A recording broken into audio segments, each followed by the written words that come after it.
তোমাদের দোকান দখল করেছে তাতে আবার কি হয়েছে? তোমরা 5 বোন মিলে সব সময় ঝগড়া করতে থাকো। মায়ের কথা বোনের কথা চিন্তা করো না।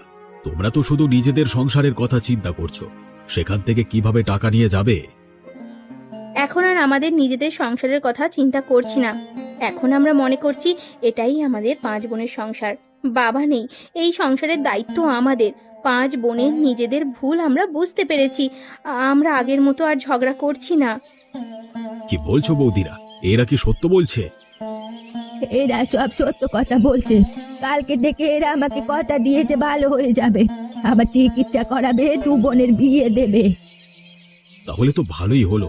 তাহলে তো আমি তোমাদের সাহায্য করতে পারি। আচ্ছা ঠিক আছে, চলো মতিনের দোকানে চলো, দেখি কি হয়।